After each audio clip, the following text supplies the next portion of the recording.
Geocachomaniacs.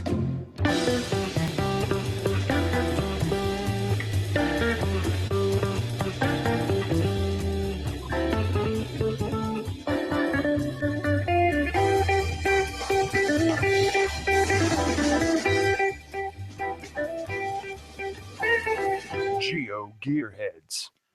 Well, welcome to the 284th episode of the GeoGearHeads. I am Chris of the Northwest, along with our illustrious host, Daryl W4. We are happy to come to you each and every week to talk about geocaching and geo-related, geo-associated games. Geolocation games is really the word I was looking for, and somehow in this addled brain of mine, I couldn't come up with such a word. Are you sure you want me on the podcast tonight, Daryl? I don't know, but I was wondering if I got too much sun this weekend, if I'm illustrious. Oh. No, you don't look overly pink. You're not glowing. That's good. Not like me, who worked at the Hanford Nuclear Reservation. I could actually be glowing. Ooh, yes, you could. In any case, we're going to be talking about logging today, and we've got 3 emails from listeners. So that's what we're going to actually start with. And before we go and talk about that at all, I want to thank each of them for sending in the emails and giving us something to actually talk about aside from, just us babbling endlessly. So Prairie Petals, Starcacher, and of course, Limax, thank you very much for sending in those emails. You are going to be shaping tonight's show. And we're going to start off with that Prairie Petals one. Chris, did you want to read that nice long email? I would love to read Prairie Petals. It just sounds so soft and inviting. Watch it. It's probably a big weightlifting dude called Prairie Petals. It's not. Yeah, it could be, but it's not that big and soft either. So it might be more just like a little throw pillow. Okay. Now that we've made it awkward, let's read the email. I've been caching for 15 months. My husband and I, have separate accounts, though we often cache together. We started out with the geocaching app and remain using it. I feel befuddled by the other apps for Android. We do all of our caching and logging on the app. Depending on the day, if it's one or two finds, we log directly on the app and carry on. Since many of the updates that have happened on the app, our logging is far more complete. The draft function I really like. The way we cache means he's in the vehicle ready for the next find, and I haven't logged yet. Now, I can put something in as a draft and do a proper log at our next coffee stop, all on a smartphone. And we certainly use the report a problem function when caches need maintenance. I'm going to interrupt here. I really do like how they've renamed that to report a problem rather than you have to, look to find needs maintenance or needs archived. It's not an easy thing to do anymore. So that's off the subject. Let's get back to the email. It's also great knowing that when we use the lists offline, we can still log our finds. Once cell service is available, the logs post and we don't need to play catch up. I do go to the website if I need to edit something on a log. That's not often though. Maybe we're not as hardcore, but we find the Geocacher app to be all that we need to play the game.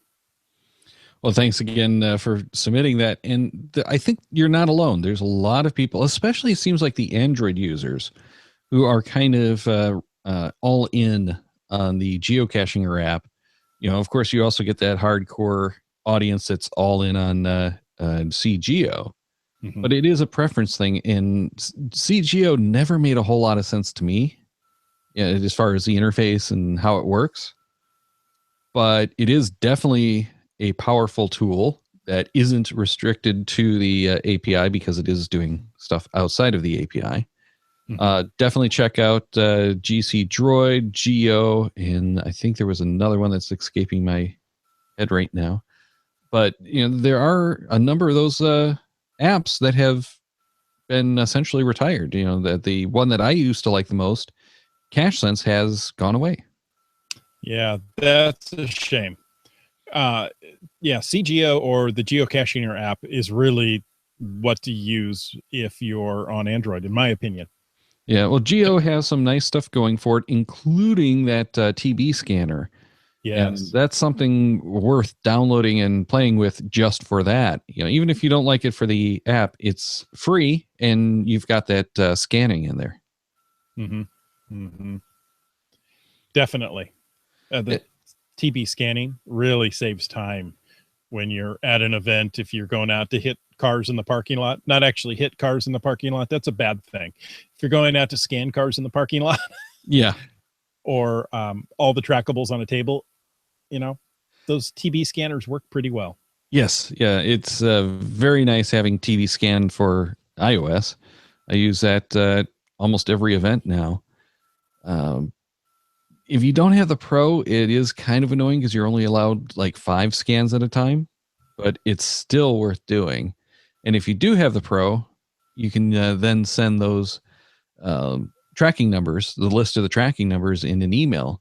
So that's handy to send to your children or whatever that might not have the premium account for geocaching.com either, but they can still go and use the tracking codes and do the block discoveries through other tools like Project GC. That's right. Limax in the chat reminds us that Geo is also an app for the Android. I thought I said Geo. That's the one that has the scanning. Sorry. I thought I heard CGO. No. Geo. Geo. Yeah, Geo Sorry has the that. scanning one. CGO, as far as I know, does not. But that could be a question, or it could be a new feature that they've added, and I don't know. Someone had asked, it was Wet Coaster. When checking the TBs in parking lots, does everyone else check to see if the doors are locked as well, or is it just me? Oh, it's just you. Because once your fingerprints are on that door and that car is stolen, they're coming for you. I was just going to say, I don't think that's something I'd ever want to admit. In this, Daryl, we were talking just before the show about the litigious society in which we live. I remember growing up, if you'd walk by, you get out of your car and you glance at the car next to you and you see, oh, the doors are, unlocked, or the door is open. I'll shut that for them. I don't know if I would do that anymore. I would shut a door, but I wouldn't lock it because, well, some people don't lock their cars and they leave their keys inside, and now you're creating a problem. But I don't know if I would do that anymore. Well, White Coaster said gloves are your friend, but we have a White Coaster, you thought too much about this. I'm just going to tell you now. Is that why he keeps changing where he lives? I think so. I think we might have discovered something new. Anyway, we have a car in the parking lot here that every so often, it's a minivan, has the door like halfway open, the side sliding door. And I keep walking past that going, are they airing that out? Or do they have like some mechanical malfunction that's keeping it from closing and it's opening on its own? So I keep wanting to go and close it, but it's just like, you know what? I don't want to go near that car. Yeah. Yeah. It's, it's just, you just don't know. You used to be able to do such nice things for your neighbors, and now you just don't know. I was worried that I might trap a squirrel in there, and then they open the door to get attacked by an angry squirrel. How about a raccoon or a badger? Don't get a badger in the car. No, I can tell badgers. you from experience that I've never had a badger in the car. I was going to ask when you were transporting badgers by cars. Badger. If you're ever transporting a badger, it should always be in an approved cage. Okay. There Safety you go. tip. Free logging advice for you today. Wait. No logging advice yet. But are we going to cut down trees or not? No trees. Oh. We're trying to do this paperless, so no trees are being harmed. You can't do paperless logging. Well, you can until it becomes paper. Paper's a big industry out here in the Northwest. Logging is a huge industry. We like logging. Now, people will tell you, oh, no, it's a bad thing to do. It's a crop. They plant it like a crop. Yes, it's just a very long cycle crop.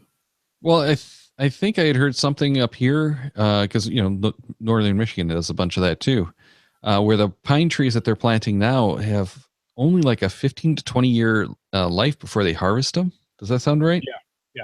Yeah. Some of them, it depends on what they want out of them. Some for pulp have a very short life. 2x4s have a little bit longer life. Anyway, And then bigger than that, I have no idea. But Wet let's Coaster. get back to the actual logging, though. But you can mention. I got to get back at Wet Coaster here for just a moment. I told him that maybe, because he keeps changing his location is the reason. No, he says, I'm not the one who changed their geocaching name. Ooh, yeah. Good point. Yeah. You think I'm trying to hide, don't you? You don't even know my legal name. It's changed 7 times since then. What? Okay, we're done now. So getting back to the logging, one of the reasons why we did want to touch on this show is because we've run into so many people who are doing the logging through the app using the drafts. And one of the things I really wanted to mention, because it hasn't been mentioned very much, is do the drafts and don't post the logs until after you're home.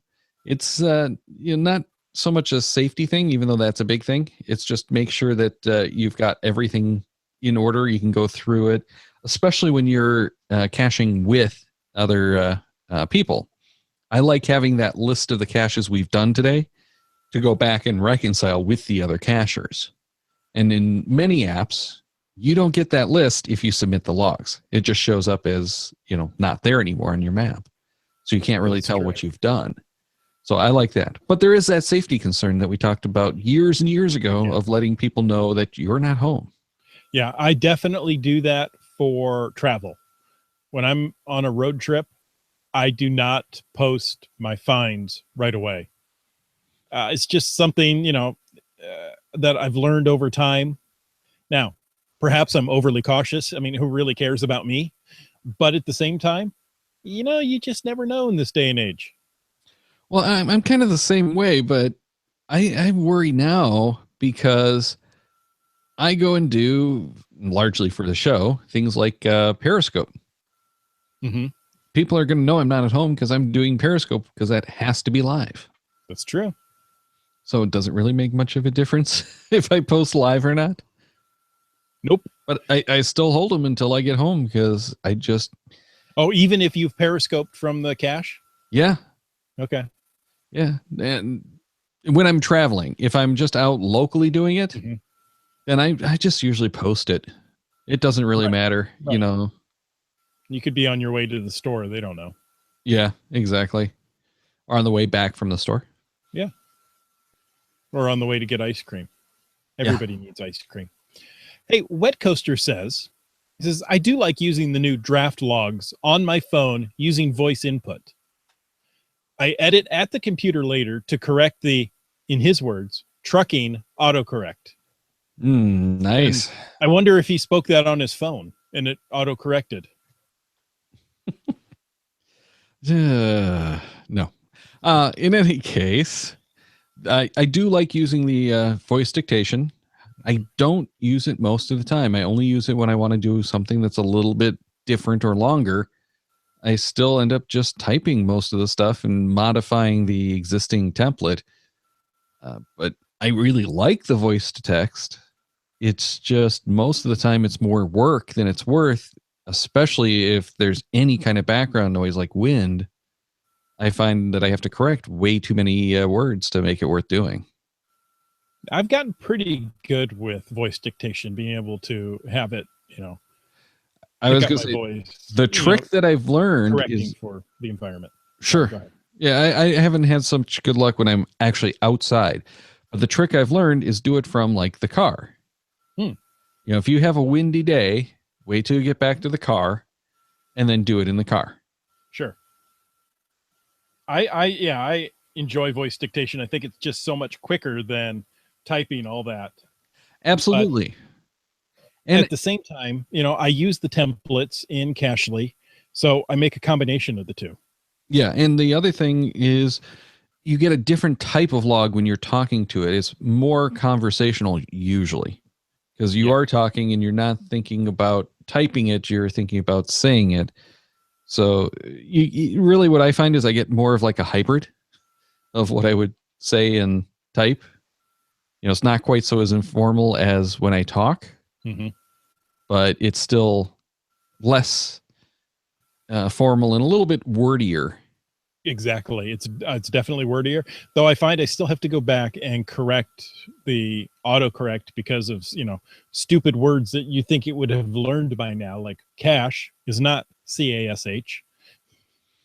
Yeah, Now it yeah. knows geocache, but it doesn't know cache. Well, I was just gonna say this is why a lot of my logs will say geocache instead of just cache. Yeah. If you see geocache, you know it's one that I did with voice dictation. But Limax says the current level of voice recognition has a difficult time with my dictation, and obviously Daryl has never read my logs that I type. You know what? I don't know that I've read them. I've only heard them being read. Interesting. Limax is quite the logger, and kudos he's to a you. Lumberjack and he's okay. Yeah. He works all night and he sleeps all day. Okay. Sorry. Shall we move on to Starcasher then? Oh, please, let's do that before I get that song stuck in my head. we need to eliminate that song. I am primarily a GPSR user. My smartphone logging is done only for FTFs. For those, once I locate the cache, I use CGO to log a quick found log that just says courtesy log. That's to notify any other FTF hounds that the race is over. Once I'm home, I update the log on the website with all of the details of the FTF experience. For geocache finds other than FTFs, they are logged initially on the GPSR. When I mark the caches found on the GPSR, I always add a comment to the field activity log with a description of the container and where it was found, any issues such as a wet log, if I think the cache deserves a favorite point, and if there's anything else that I want to remember when writing the actual log. This is all done using my own abbreviations that only I am likely to understand. Once home, I start GSAC and go to its Publish Log feature. I update the log templates and then fetch the activity logs from the GPSR. The log template does an initial fill of the draft log for each geocache with information that I want to include in every log. This includes GSAC's variables to supply the career find number of caches and the time it was found. It also includes a quick summary of the day's geocaching adventure and, of course, TFTC. Then I open... Just throwing that in there, right? Of course. Yes, of course. I then open each geocache draft log and insert some details about the particular cache after the day's summary selection and before the TFTC. I will often refer to the GPSR's field activity comments for reminders while writing the log details, as the information is included for reference on the screen in GSAC. I then let GSAC publish these draft logs to geocaching.com. Yes, I save the description of the cache container and how it was hidden in GSAC, and this information is later transferred to geocaching.com's personal notes for each cache page using a GSAC macro. This information is handy in case someone asks me for a hint later. Starcasher, if I was wearing a hat, I would take it off to you. That is an impressive system you have in place to log caches. I have logged field notes using a GPSR. Even the Oregon series is not that good to, for text input. So by using your own shorthand, I'm sure you're able to, abbreviate that process a little bit, but I find that very tedious. Yeah, I was thinking kind of the same thing. There's a reason that so many of us moved from logging on the GPS to the smartphone. The smartphone is designed for texting and typing, not that it says robust as having a real keyboard or anything. Right. But it's still so much better than a GPSR is able to do. And that's why I carry a desktop into the field with me. There you go. Now it's all set. No, you Startcacher, if you don't mind, I want to go back and walk this through again because this is an incredible process. So interesting that using CGO as a quick courtesy log on FTFs. I find that interesting. I appreciate it and I understand it. But then you go back once you're home and update the experience. I figured if you were using CGO, you would do more in the field, but perhaps not. That's completely understandable. Well, yeah, he's talking about the FTF hunt, so it's Right. entirely through CGO, just Right. for doing the initial log, and it's basically what I used to do with the WAP interface like 10 years ago. Mm-hmm. Which WAP, for anyone who doesn't know, is the abbreviated web that you could get on those little like flip phones, before the days of the smartphone. And geocaching.com actually did have a WAP service, so you could go and do some basic stuff, including logging the trackables and the geocaches. So whenever I found, and at this point I was big on moving the trackables, so I found almost all of the caches by using the WAP interface to pick up and move the trackables and drop them in the logs, of course. And it was just quick little TFTCs on every one of those caches. And then I'd go back and edit the logs. So it's not too different from that. It's just, quick, easy, here it is. And then I can put something big in. And then if you're doing an FTF, you want people to know that it's there, but you don't want to take the time out of your day necessarily to put that all in from the smartphone. Even if you're using voice dictation, that's going to be tough. Yeah, it is. So I definitely understand where he's coming from with that one. And it's very much a modern method of what I used to do. The trouble is, and I don't think this is the case anymore, that you'd get those edit notes placed at the bottom of your cache log. Mm-hmm. And I saw way back in the day when people were doing that, I'd see some of those that had like 6 or 7 edits on them. Note edited. The actual edit logs were bigger, or the edit notations, I should say, were bigger than the actual log was. Well, that's what happens if you misspell TFTC. Yeah. Okay. I think it's hilarious that Start Cacher is putting this much work into all his logs and still putting TFTC in there. He's old school. It's funny. Yeah, exactly. Hey, but you know what we just touched on that we haven't really said anything about is logging those trackables. And that does have a big effect on my logging, because if I'm going to be dropping a trackable, I want to do that log right away so that the next person can do it. The same thing, I usually try to pick up the trackables if they're listed as being in that cache or the event as quickly as I can, so that people know that they're not there to be grabbed and don't report to the owner, hey, your trackable isn't in this cache. Yeah.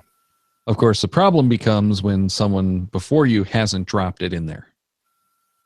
And in that case, I'll usually wait a couple of days. If I know who has it, I'll sometimes email them through, message them through the website. Mm-hmm. But most of the time, I will wait a couple of days and then just log it anyway. Picked up from somewhere else. I'll do a visit log or a note to the cache that I picked it up from, dropping it in there, and then pick it up and done.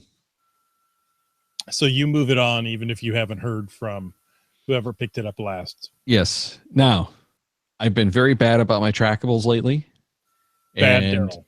There was an event last month that I went to drop the trackables into the event this weekend and realized I never grabbed them. They were still in the old event. Mm-hmm. I'm bad. Well, I just simply, I've been very good at trackables because I don't pick them up at all.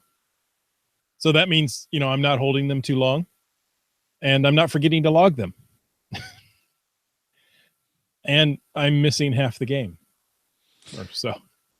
Yeah. I kind of go through periods of trackables, just like I kind of go through periods of caching. So, I want to do more with it, but just don't get out caching enough to do it. Yeah. Okay. So back to Start Cacher's process here. He opens each geocache's draft log, inserts some detail about that particular cache. So not only does he have a template that populates some information, he also personalizes each and every one, which is fantastic. It takes a lot of time, but it is fantastic. And then finally, this last step is genius because he's going to be my new phone a friend. He takes all the information that he has about the find and puts that into a note a personal note on each cache page using a GSAC macro. And I wonder if something like GC Droid wouldn't actually be better for him, since I think, I'm not a GSAC user, so I don't know for sure, but I think that GC Droid keeps track of a lot of that information in the same way that GSAC does. So he might be able to take that information and essentially sync it back to GC Droid. Therefore, he has it at his fingertips whenever he needs it. That's impressive. I've done a little bit of that in the past for difficult finds, because people would ask, hey, you found this. Yeah, I found it 4 years ago. I can't remember that. But by putting something in the notes, you can go back and take a look. Limax says that he watched you use a phone a friend, or no, watched him use a phone a friend on a DNF last February from someone who also takes great notes. Yes. What cache was that? Anyway, yes, I remember. Well, not really. Somewhat. I can't remember what cache, but I remember I remember going out geocaching with Limax. That's a good thing. And that's about it. Okay. No. Limax is unforgettable. It was the cemetery where I go. Oh, yes. Those can be really tough. That was a lot of fun to do. Unfortunately, the final container was missing. We spent, 45 minutes or an hour going through this. It was a lot of fun to do.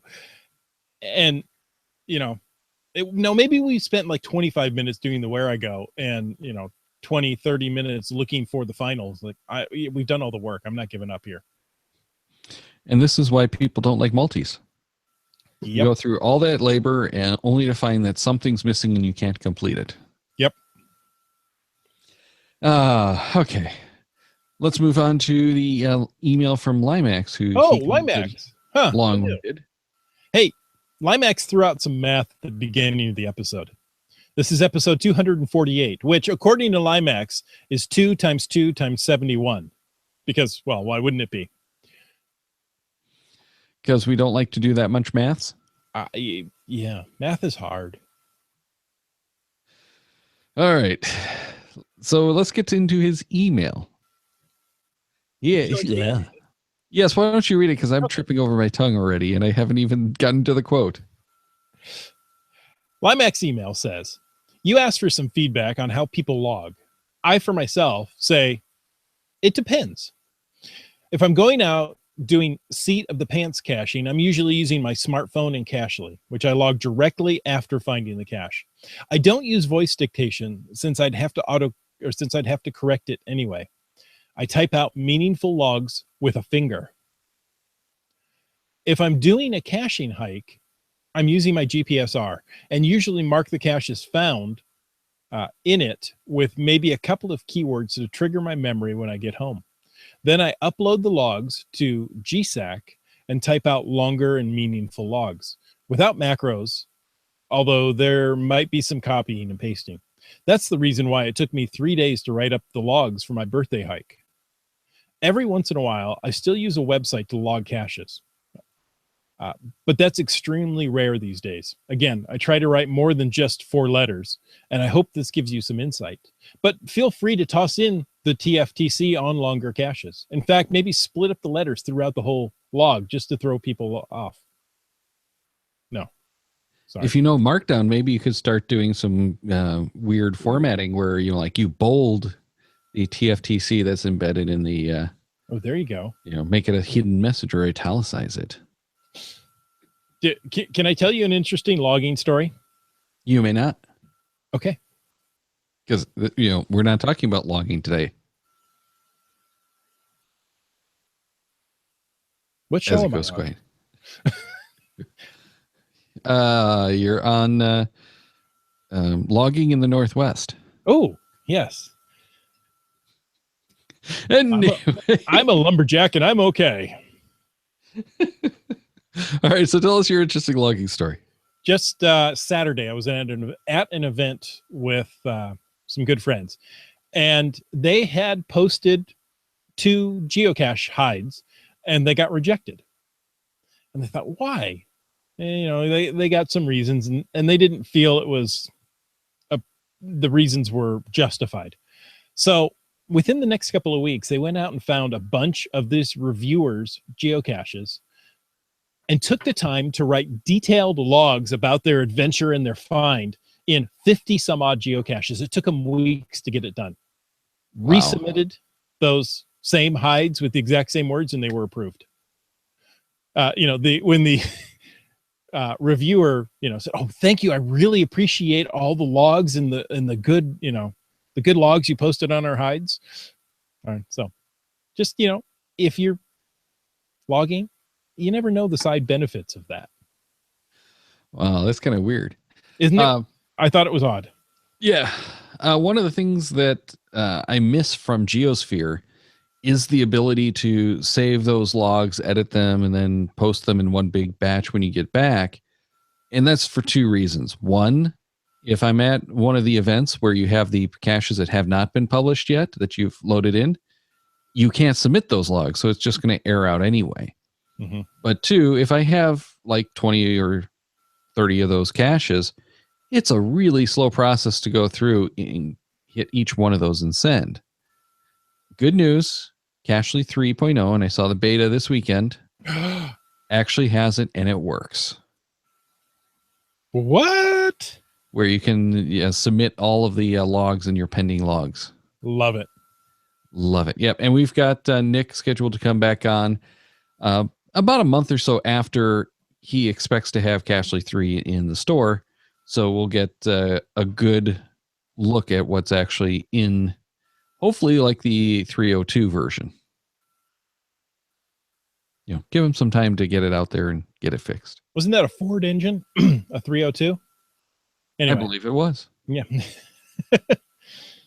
She's real fine, my 409. Yeah, but that's a bigger one yet. Yeah, I know. Boy, I had some witty somethings to add to that, Daryl. Now I've completely forgot thinking of Beach Boys songs. Oh, but one thing that we should probably mention for the GSAC users out there is with a lot of the apps, including Cachely, you can export that field notes file like you use in the GPS and run it through those macros. So you can put notes in just like Starcacher was talking about in the smartphone, where you have that voice dictation and the better keyboard, and go and do everything he was talking about doing with the GPSR. So if that sounded appealing, give it a shot. And if you do, let us know how it works, because I don't think I've ever tried that, and I don't know anyone who's done that. I don't either. Now I have in caching trips, not necessarily power caching, but group caching, I have volunteered to do all the logs, and then using Cachely email out, here's all the finds. And that's one of the best ways to use the caches along, or the field notes function. Yeah, field Yeah, notes. well, for Cachely, or there's a number of other apps and the GPSs, of course, that do that. The other thing that I like to do on those big power runs like that is if you have one or two people doing or 2 or 3 people rather doing the logging, when you're done, go back and look at that other person's logs and see which they have logged that you don't have logged, because there will be a check mark by it if you logged it. So that's kind of a safety net. And I'll do that for like Renee. Sometimes she, I'll be submitting live and she's not submitting at all. So, okay, go back in mine, look at them, log them. How many caches do you think you don't have in your account because you forgot to log them? I don't think I have any. Oh, I could be wrong, but I don't think I have any. Renee, however, I think is missing somewhere around 100. So she's at like 500 caches, but probably has found more like 6. Okay. Interesting. She's one of those people who just doesn't like the logging. She likes the hunting, doesn't like the logging. Don't worry, there are activists out here in the Northwest that don't like logging either. Okay. So she has some company. I'm doing a little research on geocaching and some of the old time geocachers. Now, I know that's you and I, but you look at them, and they were, some of the originators of this hobby sport, whatever we're doing. They may have 600 finds on geocaching.com. They simply just don't log them. They go out and find it, sign the logbook, but don't log them online. Yeah, there's a few people around this area that are doing similar things. They'll only log if they have an FTF, or they only log the ones that they felt are good caches that are worthy, but they still go hunting caches. They just don't bother logging them because if you're a prolific hider or finder rather, it takes a lot of work to do any kind of logging. That's why these templates, the GSEC macros, really help so much for so many of them, as it does cut down that time. And I used to keep in Geosphere a couple of different templates. Yeah. So I want more of that kind of stuff. I want more intelligent ones. And Renee just walked in here and said that she has problems keeping up with the logging. And with me. Okay. So it's kind of the same thing we were just talking about with, this is why, templates and macros can help so much. Well, and that's exactly what I want to talk about, Daryl. How long do you spend making your template? And my real question is, when do you make your template for Cachely?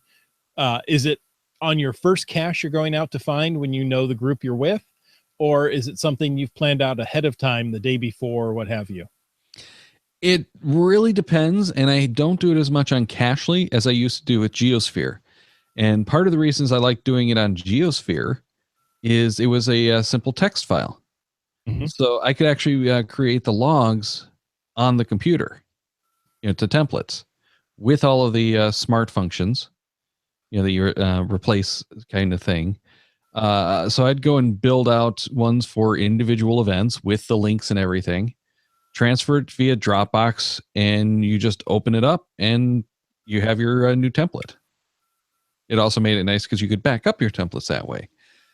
But with Cachely, I don't tend to do that as much. More, I've been doing the copy and paste method. So I have a standard template that has the variables in there that I want. I use that, and then I just paste a block of text. Right. I love that in Cachely, except unless you accidentally touch the center point of the screen and it copies the coordinates, and then you've lost your paste buffer. Yeah. Well, and the other thing that was nice about Geosphere was that those templates were, I think they called them stamps or something. Yes. But you could combine them in the same log easy enough. You just put the cursor wherever you want it, and it drops it in. So I would have individual names, like I'd have the cachers that I went caching with on a frequent basis as, Nick or whatever, colon, and then their name in the template list. And I could just put that in there, okay, put that in here, caching with X. Okay, replace X with this person. That was really nice, and I will miss that since Geosphere is going to be gone. In case anyone has not heard who is a iOS user, iOS 11 will end support for those old 32-bit apps like Cachely. Or sorry, Cachely is good. Like Geosphere. Geosphere. I thought 10.3 ended it. No, 10.3 is, that's the one that's not out yet, right? No, it's out. It's out? No, it still works under 10.3. There's rumors that there's a 10.4 that's going to end support. Okay, good buddy. But let me just make sure, because I did actually test this, and I have been told that it works. And yes, it does work. You just get the note for now. Oops, and I deleted it. That it needs to be updated. That it will not work. I was going to say it needs to be updated. So I just opened Geosphere. I haven't used it in quite some time. It says Geosphere needs to be updated. This app will not work with future versions of iOS. The developer of this app needs to update to improve its compatibility. Yeah, and what that's telling you is it's not a 64-bit app, it's a 32-bit app, and support for that is going away. Yep. Now, that sucks because there's a bunch of these older apps that there aren't good replacements for, or that they cost so much to replace that it's not worth it. You know, like $5-10 is so much money that it's not worth replacing something that's a simple app. You know, we've really gotten spoiled that We a have. $5 app, you look at it and you go, well, do I really need it? Yeah.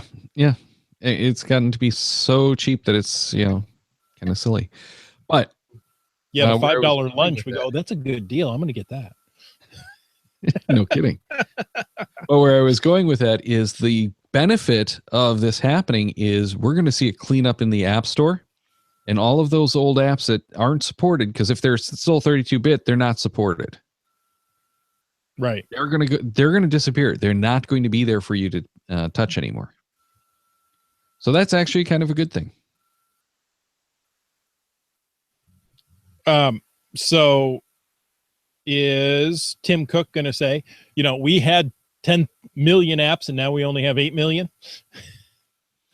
I don't think that's going to happen, because I don't think they're touting the number of apps so much anymore, because it's just insane. Yeah. All right. That, I think, is going to have to end this discussion on logging.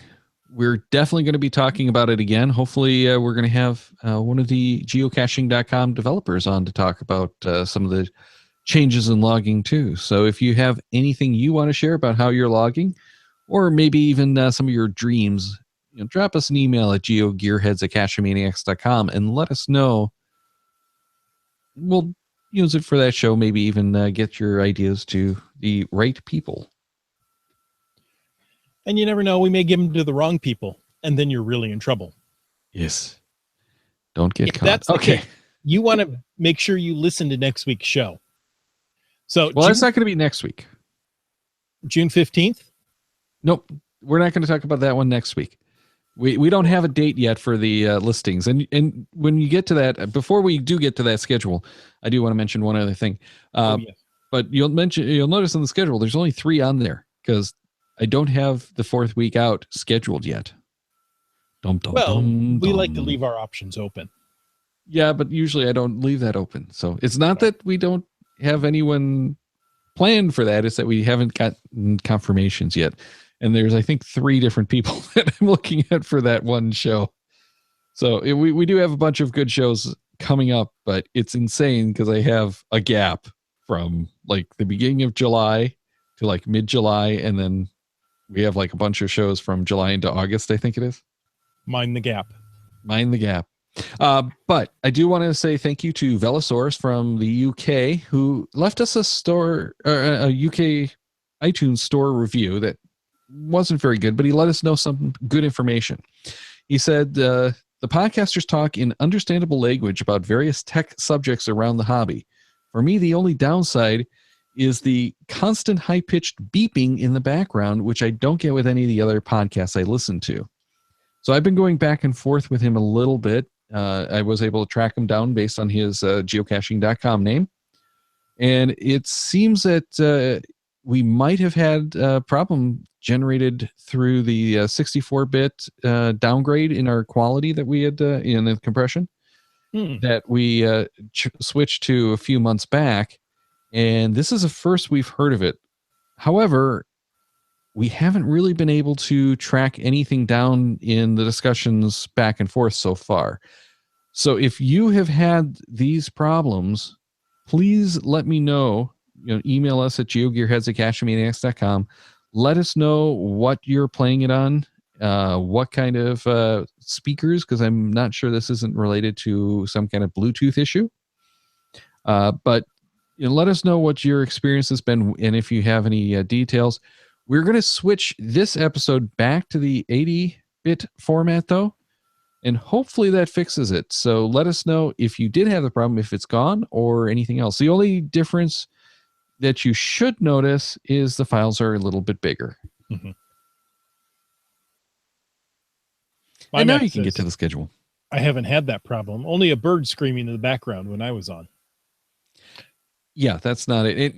For a descriptive audio, he says it's like a forklift backing up. The beeping from a forklift backing up. Now, is he listening to it while he's in a warehouse? Ooh, I did not ask him that question. Yeah, see, it could be environmental. See, he might not listen to any of the other podcasts in the warehouse. Right. Only ours. Be that as it may. Next week, June 15th, we are having a show. And that show is going to be all about building lists. June 23rd, road caching 12, because we love this road caching series that we're doing. June 29th, we're doing randomized La Vie. That's 58. I did that math in my head. Check the Cachemaniacs website at cachemaniacs.com for more on the GeoGearHeads, including show notes for this and all of our episodes. We love hearing from our listeners, so leave us feedback by emailing GeoGearHeads at cachemaniacs.com or through social media. Your support helps keep the Cachemaniacs shows coming. Please consider becoming a patron through the link in our website to support the Cachemaniacs shows. GeoGearHeads is produced by Chris Zuffenauer and Daryl Wanberg. This show is copyright 2017 by Daryl Wanberg. All rights reserved.